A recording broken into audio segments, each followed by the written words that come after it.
హైదరాబాద్లోని చెరువులు, FTL buffer జోన్లో అక్రమ నిర్మాణ కట్టడాల్ని గంటల కాల వ్యవధిలోనే నేలమట్టం చేస్తుంది మాలిక్ డిమోలిషన్. అసలు ఈ మాలిక్ డిమోలిషన్ ఎవరిది? ఎక్కడి నుంచి ఈ మిషన్స్ తీసుకొచ్చారు? ఈ మిషన్ యొక్క ప్రత్యేకత ఏంటి? జనాలు ఎందుకు ఆసక్తికరంగా డిమోలిషన్ చేసే టైంలో ఆ మిషన్ని చూడడానికి వస్తున్నారు? ఇవన్నీ తెలుసుకోవాలనుకుంటున్నారా? అయితే ప్రస్తుతం మాలిక్ డిమోలిషన్కి సంబంధించినటువంటి వాళ్ళు ఉన్నారు. అసలు ఈ మిషన్ ఎలా ఆపరేట్ చేస్తారు, ఈ మిషన్ యొక్క ప్రత్యేకతలు ఏంటి అని అడిగి తెలుసుకుందాం. హలో, హాయ్ అండి, ఎలా ఉన్నారు? Hi, I'm fine. యా, చెప్పండి. ఈ మధ్య కాలంలో ఎక్కువగా మాలిక్ డిమోలిషన్ ఎక్కడ చూసినా కూడా హైడ్రా కంటే విన్న పేరు తర్వాత మాలిక్ డిమోలిషన్ ఏంటి? అసలుకి ఈ కాన్సెప్ట్ ఏంటి? యాక్చువల్గా ఈ ఎక్విప్మెంట్ వచ్చేసి మాది అడ్వాన్స్ టెక్నాలజీ ఎక్విప్మెంట్. ఇది సైలెంట్ డెమోలిషన్ కింద వస్తుంది. ఇది ఎంత పెద్ద అయిన స్ట్రక్చర్ ఉంటే 3 to 4 అవర్స్లో ఇది కొలాప్స్ చేసేస్తుంది. ఇమీడియట్గా కొలాప్సేషన్ చేసేస్తుంది 3 to 4 అవర్స్లో. దానికోసం ఇది మషిన్ మేము జపాన్ నుంచి తెచ్చినాం. ఈ మషిన్ మేము 2019లో తెచ్చినాం. తెచ్చినప్పుడు ఇండియాలో 2 to 3 మషిన్సే ఉండే. ఇప్పుడు 4-5 అవ్వచ్చు. అది కూడా చైనా నుంచి తెచ్చినారు వేరే వాళ్ళు. అయితే ఈ మషిన్ మేము ఆంధ్ర, తెలంగాణ, కర్ణాటక, తమిళనాడు ఇది 4 స్టేట్స్ కోసం ఎక్కడైనా క్రిటికల్ వర్క్స్ ఉంటే, ఎక్కడైనా కొలాప్సేషన్ స్టేజ్లో బిల్డింగ్స్ అయినా కానీ, స్ట్రక్చర్స్ అయినా కానీ దానికోసం మేము వాడుతున్నాం. ఇంతకుముందు కాలిపోయిన బిల్డింగ్ మినిస్టర్ రోడ్లో కూడా చాలా క్రిటికల్గా ఉంటే జేహెచ్ఎంసీ వాళ్ళతో మేము తీసుకొని ఇది ఇమీడియట్గా 10 floor స్ట్రక్చర్ జా క్రషర్తో క్రష్ చేసి కంట్రోల్ చేసి అక్కడే వేరే వాళ్ళకి ఏం కాకుండా 50 square yards ఇల్లులు ఉండే, చాలా స్లమ్ ఉండే బ్యాక్ సైడ్, కానీ వాళ్ళకి అందరికీ సేఫ్గా తీసినాం. ఈ మషిన్ ఏముంది అంటే ఇది మషిన్తోని సేఫ్గా ఫాస్ట్గా వర్క్ అవుతుంది. ఇది ఏమంటారండి ఈ మిషన్ని? మనం ఒక్కసారి ఈ మిషన్ మొత్తం చూస్తే మొత్తం ఐరన్తో ఉంది, చాలా హెవీగా ఉంది ఈ మిషన్ కూడా. అసలు ఏమని పిలుస్తారు ఈ మిషన్? ఈ మషిన్ హైరీ జా క్రషర్ ఉంది. దాని అటాచ్మెంట్ ఉంది చూడండి, ఫ్రంట్గా వస్తుంది. అది అటాచ్మెంట్ వచ్చేసి 10 feet హైట్ ఉంటుంది. ఆ అటాచ్మెంట్ది కాస్ట్ వచ్చేసి 2.5 crores ఉంది. ఈ అటాచ్మెంట్ ఏం వర్క్ చేస్తుంది అంటే ఇది అటాచ్మెంట్ మొత్తం 360 degree రొటేట్ అవుతుంది. ఇంకా ఇది క్రష్ చేసినప్పుడు మీకు 2 meter వర్క్ ఎంత పెద్ద అయినా స్ట్రక్చర్, కాలమ్ అయినా, బీమ్ అయినా కట్ చేసేస్తుంది. ఇది కట్ చేసినప్పుడు రీఎన్ఫోర్స్మెంట్తో కట్ చేసేస్తుంది. ఇంకా కాంక్రీట్ కూడా క్రష్ అయిపోతుంది. మేము దీని బ్యాకప్ ఎప్పుడైనా క్రిటికల్ వర్క్ నడిచేప్పుడు ఏదైనా ప్రాబ్లం వస్తే ఇది బ్రేక్ డౌన్ అయితే బ్యాకప్ కోసం మళ్ళీ ఇంకొక అటాచ్మెంట్ పెట్టినాం. అంటే ఇది చాలా క్రిటికల్ వర్క్స్ చేస్తుంది మషిన్. అండి, ఎందుకంటే రీసెంట్గా మేము బిల్డింగ్ ఎక్కడైనా సరే ఈ అక్రమ నిర్మాణ కట్టడాలు కూల్చివేటప్పుడు ఇది ఏదైతే ఉందో ఈ మిషన్ అంతా కూడా ఒక్కసారిగా ఆ బిల్డింగ్ని ఇలా పట్టుకరలాగా లాగుతుంది. అసలు ఇది ఎలా వర్క్ చేస్తుంది? ఎంత హైట్ వరకు వెళ్తుంది? ఎలాంటి బిల్డింగ్స్ని కొలాప్స్ చేస్తుంది? ఇది గ్రౌండ్ ఫ్లోర్లో నిలబడి అప్ టు 10 floors బిల్డింగ్ ఇది కొలాప్స్ చేసేస్తుంది, క్రష్ చేసేస్తుంది. సైలెంట్ ఇది వర్క్ చేసినప్పుడు సౌండ్ రాదు, వైబ్రేషన్ రాదు. ఇంకా ఇది అటాచ్మెంట్ హైట్ వచ్చేసి ఇది 10 feet ఉంటుంది. ఇదే మెయిన్ రోల్ ప్లే చేస్తుంది. ఇంకా ఎప్పుడైనా ఇది బ్రేక్ డౌన్ అయిందనుకోండి, మా దగ్గర బ్యాకప్ కోసం మేము ఇంకా ఒక ఇది ఇట్లాంటి జా క్రషర్ పెట్టినాం. ఇంకా ఇది మీకు దీంట్లో 3 types ఆఫ్ అటాచ్మెంట్స్ అటాచ్ అవుతాయి దీనికి. ఇది ఫస్ట్ అటాచ్మెంట్ ఇది ఉంది. ఇంకా సెకండ్ అటాచ్మెంట్ చూడాలి అంటే అక్కడ మీకు కనిపిస్తుంది కదా, అది అటాచ్మెంట్ 3 crores అటాచ్మెంట్ ఉంది. అది ఆ అటాచ్మెంట్ ఏం వర్క్ చేస్తుంది అంటే ఎంఎస్ స్ట్రక్చర్స్ అయినా ఉంటే ఇది కాంక్రీట్లో నడుస్తుంది. ఈ జా క్రషర్ అది దానికి షేర్ కటర్ అయితే చెప్తాం. ఆయన దాని పేరు వచ్చేసి షేర్ కటర్ ఉంది. షేర్ కటర్ ఏం వర్క్ చేస్తుంది అంటే ఎంఎస్ స్ట్రక్చర్స్ ఎంత పెద్ద అయినా కానీ, ఎంత దొడ్డు అయినా కానీ దానికి కట్ చేసేస్తారు వితౌట్ సౌండ్, వితౌట్ వైబ్రేషన్. అది కూడా సైలెంట్. అది టెక్నాలజీ ఉంది. ఇంకా అది షేర్ కటర్ కాకుండా మళ్ళీ ఇక్కడ పల్వలైజర్ ఉంది. ఈ పల్వలైజర్ ఏం చేస్తుంది అంటే కాంక్రీట్కి క్రష్ చేసి పెద్ద కాంక్రీట్కి M20, M40 సైజ్లో తీసుకువచ్చేస్తుంది. దీనికి పల్వలైజర్ అంటారు. ఇది పల్వలైజర్. ఇది పెద్ద కాంక్రీట్ ఉంటే దానికి క్రష్ చేసి పెద్ద సైజ్ కాంక్రీట్కి చిన్న సైజ్ చేసేస్తే ఇది కూడా మనకి ఎప్పుడైనా అది బ్రేక్ డౌన్ ఏంటంటే ఈ మషిన్ వాడతాం మేము. అసలు ఎలా వచ్చింది ఈ థాట్ మీకు? అంటే ఇప్పుడు మనం ఏదన్నా బిల్డింగ్స్ నిర్మాణాలు ఉంటే అవి బ్రేక్ చేయడానికి ఈ జేసీబీల సహాయంతోనో లేకపోతే చిన్న డ్రిల్లింగ్ మిషన్స్ వాడుతుంటారు, కానీ ఇంత సామ్రాజ్యంలో ఇదంతా ఎలా పాసిబిలిటీ అయింది? నేను సివిల్ ఇంజనీరింగ్ కంప్లీట్ చేసినాక ఇంటర్న్షిప్ కోసం నేను బయట దేశం వెళ్ళిన. అక్కడ చూసిన బయట దేశం వాళ్ళు ఇది 8 ఇయర్స్ బ్యాక్ 10 ఇయర్స్ బ్యాక్ చూసిన వాళ్ళు యూస్ టులో ఉన్నారు ఈ ఎక్విప్మెంట్స్తోని. మన ఇండియాలో ఇట్లాంటి ఎక్విప్మెంట్స్ లేవు, ఉంటే కూడా 1% ఆర్ 2% దగ్గర ఉంది. దానికి కూడా వాళ్ళు మంచి ప్రమోట్ కూడా చేయలే, ఎవరికి ఇది టెక్నాలజీ తెలియదు. మనం తెద్దామని అప్పుడు డిసైడ్ అయినా, ఇంటర్న్షిప్ చేసినప్పుడు డిసైడ్ అయినాక మళ్ళీ నేను ఎక్కడ దొరుకుతుంది మళ్ళీ వాళ్ళతోని మాట్లాడిన జాపనీస్ వాళ్ళతోని. జాపనీస్ సరిగా రెస్పాన్స్ ఇవ్వలేదు. అరే మీరు హైదరాబాద్ అంత చిన్న సిటీకి ఎంత పెద్ద మషిన్ మీరు తీసుకుంటారా, ఒక టైం వేస్ట్ చేస్తున్నట్లా అని. కానీ మళ్ళీ ఏమైందంటే నేను చాలాసార్లు వాళ్ళకి ఫాలోఅప్ తీసుకున్నా, వాళ్ళు కూడా ఫెడప్ అయిపోయి మాకు రిప్లై ఇచ్చినారు, సరే మేము వస్తామని. వాళ్ళు వచ్చినారు, మాతోని ఒకసారి మీటింగ్ అయింది, వాళ్ళు కూడా అగ్రీ అయినారు. అగ్రీ అయినాక ఇది మెషిన్ కొన్ని 6 ఇయర్స్ బ్యాక్స్ తీసుకువచ్చిన హైదరాబాద్లో. తీసుకువచ్చినాక ఫస్ట్ ప్రాజెక్ట్ మాది ఈ మషిన్తోని కాగజ్ నగర్ పేపర్ మిల్లో చేసినాం. అక్కడ కూడా చాలా క్రిటికల్ బిల్డింగ్స్ ఉన్నాయి, డిప్లైటెడ్ బిల్డింగ్స్ ఉన్నాయి, రస్టెడ్ స్ట్రక్చర్స్ ఉన్నాయి. దానికి ఈ మషిన్తోని సేఫ్గా చేసినాం. మళ్ళీ సెకండ్ ప్రాజెక్ట్ ప్రాక్టర్ అండ్ గ్యాంబుల్లో చేసినాం, మండిది భోపాల్లో ఈ మషిన్తోని.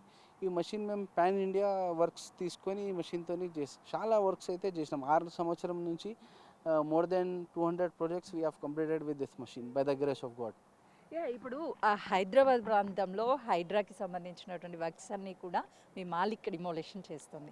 సో కొన్ని కొన్ని క్రిటికల్గా ఉంటాయి. అలాంటి వాటికి ఈ మిషన్ ఆపరేట్ చేయాలి అని అంటే చాలా తనకి అన్నీ తెలిసిన వ్యక్తి అయి ఉండాలి, ప్రొఫెషనల్గా ఉండాలి. ఎక్కడి నుంచి తీసుకొస్తారు, వాళ్ళు ఆపరేట్ చేయగలుగుతారు? ఒక మిషన్ ఎంత టైం వరకు పనిచేస్తుంది?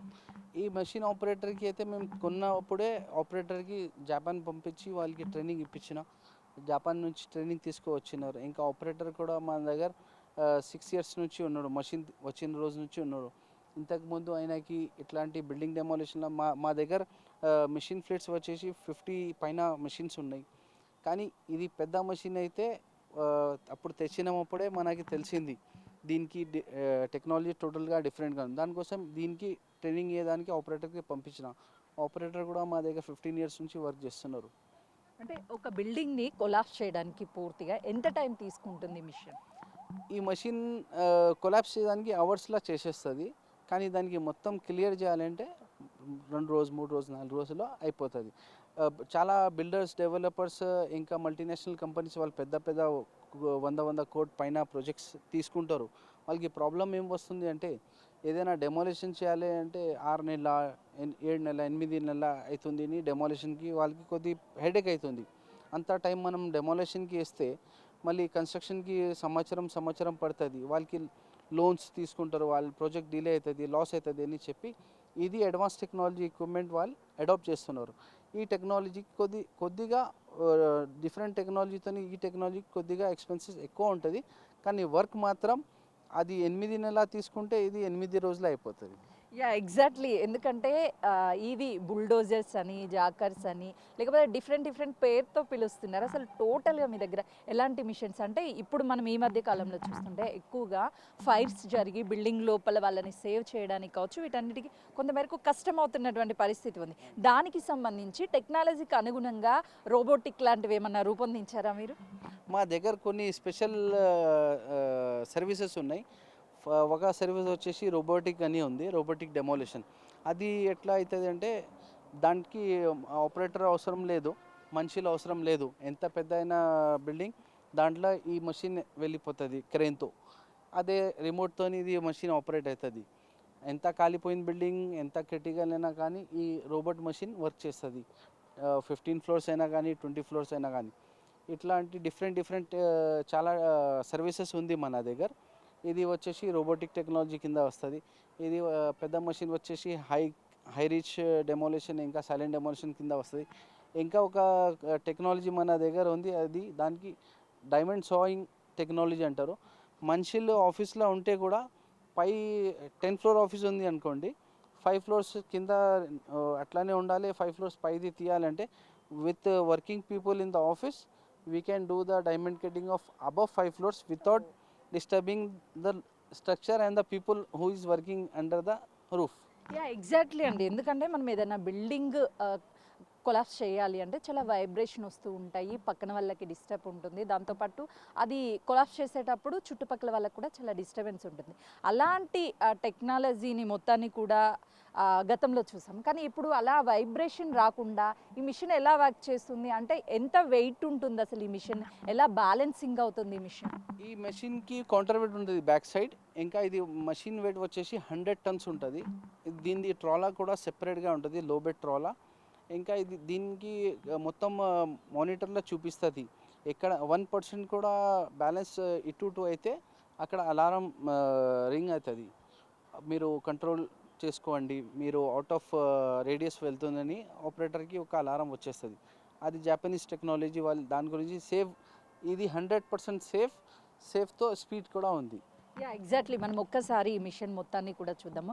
ఎందుకంటే చూడ్డానికే నిజంగా ఒక బాహుబలి టైప్లో కనిపిస్తుంది మాకైతే ఈ మిషన్ మొత్తము. అసలు ఇదంతా కూడా రోడ్డు మీదకి వచ్చినప్పుడు ఎలా వర్క్ చేస్తుంది? ఇవి పెద్ద పెద్ద వీటిని ఏమంటారు అసలుకి? ఇది డీజిల్తో ఆపరేట్ చేస్తారా లేకపోతే ఎలా ఎలా వర్క్ చేస్తారు? అంటే ఇది మషిన్ వచ్చేసి డీజిల్తోని ఆపరేటింగ్ అవుతుంది. ఇది అండర్ గ్యారేజ్ అంటారు దీనికి. ఇది ట్రాక్స్ ఉన్నాయి కదా, మనం ఈ సేమ్ ట్రాక్స్ మిలిటరీ వాళ్ళు కూడా వాడతారు. ఎందుకంటే ఎక్కడైనా క్రిటికల్ సిచ్యువేషన్ ఉంటే వెళ్ళేదానికి ఇది ట్రాక్స్ వాడతారు. అదే ట్రాక్స్ ఉంది. ఇది డైరెక్ట్ ఇంపోర్ట్ చేసినాం. మొత్తం ఇది మషిన్ మనకి బయట దేశం నుంచి వచ్చింది ఇండియాకి మన కోసమే. ఓకే, అంటే ఇప్పటి వరకు మీరు ఒక ప్రాజెక్ట్కి సంబంధించి బాగా రిస్కీగా చేసినటువంటి ప్రాజెక్ట్ ఏదైనా ఉంది అని అంటే ఏం చెప్తారు? మాకి demolition is an art. So every day we have to face new challenges. So we are used to for that. Every day we see new challenges. Like for different site situations, we have to take the decision on the site itself and we have to proceed for that work. So we are used to for that. It is an art. We are expert in that. That's మీకు తెలుసా అంటే ఈ మధ్య కాలంలో ఈ హైడ్రా కూల్చివేతల్లో భాగంగా మీ machine ఎక్కడికి వస్తే అక్కడికి పబ్లిక్ ఏదో బాహుబలి మూవీ చూడడానికో లేకపోతే ఇంకేదైనా ఒక సక్సెస్ పెద్ద మూవీ చూడడానికి వచ్చినట్టుగా ఫీల్ అవుతూ ఈ మిషన్ని చూస్తున్నారు. అసలు ఏంటి ఈ మిషన్ని ఏంటి అంత అట్రాక్టివ్ ఎందుకు చేస్తుంది పబ్లిక్ని? ఈ మషిన్ది ఒక కన్స్ట్రక్షన్ చేయడానికి 2 ఇయర్స్ 3 ఇయర్స్ పడుతుంది ఒక బిల్డింగ్కి. అదే గంటల్లో డెమోలిషన్ అయిపోతుంది అని చెప్పి పబ్లిక్ కూడా ఏముంది ఇది రియల్గా బాహుబలి ఉంది అని వాళ్ళు కూడా వస్తున్నారు. మేము యాక్చువల్గా ఈ మషిన్తో చాలా వర్క్ చేసినాం, ఇండస్ట్రీస్లో చేసినాం, ఇంకా కార్పొరేట్లో చేసినాం. అయితే ఇండస్ట్రీస్లో అయినా కార్పొరేట్స్లో అయినా ఇది వాళ్ళు ఎక్కువ దీనికి మీడియాలో అయినా ఇంకా దీనికి పబ్లిసిటీ అయినా చేయలే. కానీ ఇక్కడ హైదరాబాద్లో ఎంతైనా వర్క్స్ చేస్తే every project it is very much highlighted. Minister road work అయినా సరే, బహదూర్పుర వర్క్ అయినా సరే, it is getting very much highlighted because exactly, ఎందుకంటే బహదూరపురకి సంబంధించినటువంటి బిల్డింగ్ టోటల్గా బ్యాలెన్సింగ్ తప్పినప్పుడు ఈ మిషన్ వచ్చి అక్కడ వర్క్ చేసింది, చిన్న వైబ్రేషన్ కూడా లేకుండా. అదే ఈ మిషన్ యొక్క ప్రత్యేకత అనుకోవచ్చు. అదే యాక్చువల్గా బహదూర్పుర వర్క్ కూడా చాలా క్రిటికల్గా ఉండే. ఎందుకంటే బిల్డింగ్ చూస్తేనే ఇది ఎక్కడ పడుతుంది, ఈ సైడ్ బిల్డింగ్స్, ఆ side buildings, front side buildings, work చేయడానికి స్పేస్ కూడా లేదు. అంత కన్ఫైన్ స్పేస్లో చాలా మా ఆపరేటర్ ఇంకా మషిన్ చాలా మంచి వర్క్ చేసినారు. ఇంకా ఆపరేటర్కి వాళ్ళు ఓనర్ కూడా అవార్డ్ కూడా ఇచ్చినారు, ఇంకా ఆయనకి బోనస్ అమౌంట్ కూడా ఇచ్చినారు. వాళ్ళు కూడా చాలా హ్యాపీ అయినారు. ఇంకా మినిస్టర్ రోడ్లో కూడా స్లమ్ ఏరియా వాళ్ళు మా ఆపరేటర్కి గుల్పోషి చేసినారు, స్వీట్స్ ఇచ్చినారు, ఇంకా మాలా వేసినారు. ఎందుకంటే వాళ్ళు అంత కష్టపెట్టి చిన్న 50 గజాల బిల్డింగ్స్ ఉంది, ఇంకా అది బిల్డింగ్తో ఆనుకొని ఉంది, అది డ్యామేజ్ కాకుండా మంచి చేసినని ఆయనకి వాళ్ళు కూడా చాలా మంచి చేసిన. ఎగ్జాక్ట్లీ అండి, ఒకసారి మనం మిషన్ దగ్గరికి వెళ్దాం. ఎందుకంటే ఇలాంటి మిషన్ అనేది చాలా ఎక్కువ స్పేస్ని ఆక్యుపై చేసే అవకాశం ఉంటుంది. ఒకవేళ చిన్న చిన్న గల్లీల్లో కానీ ఈ కట్టడాలు ఉన్నప్పుడు, అక్రమ కట్టడాలు అవి కూల్చాలి అన్నా లేకపోతే రిస్కీలో ఉన్నటువంటి బిల్డింగ్స్నైనా ఒకవేళ కొలాప్స్ చేయాలంటే దీంతో పాసిబిలిటీ అవుతుందా? అవునవును, యాక్చువల్గా ఇది డిస్మెంటల్ అవుతుంది. మీరు అక్కడ చూస్తున్నారు కదా, అది బూమ్ అక్కడ నుంచి డిస్మెంటల్ అవుతుంది. ఇది బూమ్ 3 పీసెస్లో డిస్మెంటల్ అవుతుంది. ఇంకా ట్రాక్స్ కూడా లోపటికి వెళ్తుంది. ఇది మషిన్స్ ఎంత కన్ఫైన్ స్పేస్ అయినా కానీ వెళ్ళొచ్చు. అంటే డిఫరెంట్ మషిన్స్కి ఇది ఆప్షన్ ఉండదు, ఈ మషిన్కి అట్లా ఆప్షన్ ఉంది. ఈ మషిన్ మీకు ఎంత మనం పల్లకొట్టి అయితే హైదరాబాద్లో కూడా చాలా కన్ఫైన్ స్పేస్లో వెళ్ళినాం, అయితే ఈ మషిన్ వెళ్తుంది. 20 ఫీట్ కాకుండా 15 ఫీట్ స్పేస్ ఉంటే కూడా అది మషిన్ వెళ్తుంది. అంటే ఫైనల్లీ ఈ మిషన్ ఏమని పిలుస్తారు, ఈ మిషన్ని ఎక్కడి నుంచి తీసుకొచ్చారు, అసలుకి తీసుకురావాలన్న ఆలోచన వచ్చినప్పుడు అసలుకి ఇది మన దగ్గర సక్సెస్ అయింది అనుకున్నారా? By the grace of God, it is very much successful. We have achieved lot of name from this machine, and our identity also is very much with this machine, because Malik Demolition means this high reach jaw crusher names comes first. We are having this specialized machine with us from last 6 years, so we have achieved very good names from different clients. Our multinational clients we are having with us, our government clients we are having with us. JHMC, we have did lot of works for JHMC, we have did lot of works for Hydra, and we have did lot of residential complexes apartments with this machine. Our customers and our clients, they are very much satisfied and they are very much happy with this machine. Yeah finally అయితే మాత్రము అందరూ తెలుసుకోవాలనుకుంటున్నటువంటి జా crush machine ఏదైతే ఉందో అది ఇదే. 8 నుంచి 10 ఫ్లోర్ల వరకు ఉన్నటువంటి అపార్ట్మెంట్ని ఎట్ అ టైంలో 1 అవర్ నుంచి 2 అవర్స్ లోపు మొత్తాన్ని కూడా నేలమట్టం చేస్తున్నటువంటి మిషన్ ఇదే. ఈ మిషన్ గురించి చాలామంది ఇంట్రెస్టింగ్గా ఎప్పుడైతే ఈ నిర్మాణాలని కొలాప్స్ చేస్తుందో ఆ టైంలో ఇంట్రెస్టింగ్గా వచ్చి చూస్తూ ఉన్నారు. సో ఈ మిషన్ యొక్క ప్రత్యేకత అదే. ఎక్కడికైనా అంటే చూడ్డానికి చాలా లాంగ్ ఉన్న ఈ మిషన్ కూడా చిన్న స్పేస్ ఉన్న ఇవంతా కూడా లోపలికి వెళ్ళిపోతాయి. అదేవిధంగా మిషన్ యొక్క స్పేస్ ఏదైతే ఉందో ఆ స్పేస్ని కూడా షార్ట్ చేస్తుంది అని అంటే అదే ఈ మిషన్ యొక్క జా క్రషర్ మిషన్ యొక్క ప్రత్యేకత. అయితే హైదరాబాద్తో పాటు కర్ణాటక కావచ్చు, చెన్నై కావచ్చు, ఆంధ్రప్రదేశ్, తెలంగాణ రాష్ట్రం ఈ 4 స్టేట్లో ఎక్కడ ఉన్నా సరే ఇలాంటి క్రిటికల్ పొజిషన్స్ అంటే భవనాలు క్రిటికల్గా పక్కకి ఒరిగిపోయినా లేదు అని అంటే ఫైర్ అయినా ఇవన్నీ ఉన్నా కూడా ఈ మిషన్కే 4 టైప్స్ ఆఫ్ మిషన్స్ని యాడ్ చేస్తారు. అది ఎలాంటి క్రిటికల్ సిచ్యువేషన్ అయినా సరే తీసుకోగలుగుతారు. అందులోనూ ఇది ఆపరేట్ చేసే అతను ప్రొఫెషనల్గా ఉంటారు. అంటే తనకి ముందుగానే ట్రైనింగ్ తీసుకొని కేవలం జపాన్ లాంటి దేశాల్లోనే ఇవి ఉంటాయి. మన ఇండియాలో చాలా రేర్గా ఉంటాయి.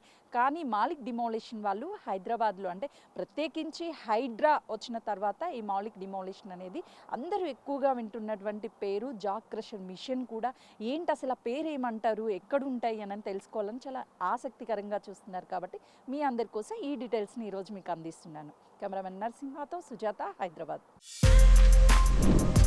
For more videos like this, subscribe Big TV channel.